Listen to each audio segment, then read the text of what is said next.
Le voici dans le top 10 mondial du tennis en fauteuil roulant, une discipline paralympique qui suit les mêmes règles que le tennis traditionnel.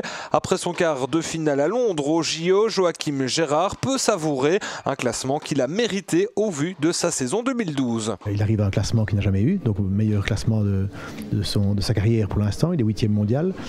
L'autre bonne nouvelle, c'est qu'effectivement il est passé de la place 10 à 8 sans jouer. Ça peut paraître bizarre pour les profanes, mais c'est comme ça, c'est comme le classement ATP, c'est-à-dire qu'il dépend aussi des résultats des autres. Donc il vient de passer de deux joueurs français qui avaient fait un très gros mois de janvier en 2012, qui ont perdu leur point de l'année passée et qui n'ont pas fait les mêmes résultats maintenant, donc ils ont perdu beaucoup de points au classement, quoi. Autre bonne nouvelle, la reconnaissance du statut d'athlète de haut niveau par la Fédération Wallonie-Bruxelles.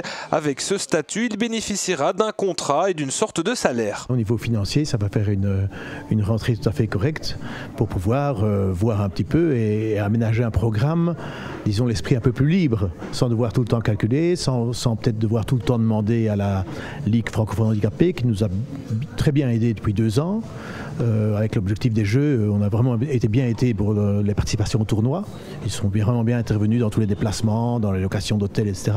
Enfin, évidemment, c'est un plus. Désormais centré sur ses études, Joachim Gérard se concentrera une fois son diplôme en poche à son sport. Objectif, rester dans le gratin mondial et pourquoi pas atteindre le top 5.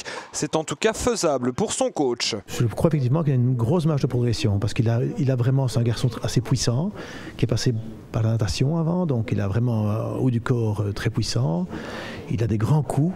Il faut qu'il gagne encore un petit peu en régularité et disons, je veux dire, en gestion des matchs. Joachim devra d'abord confirmer son statut en 2013 après une saison révélation exceptionnelle en 2012.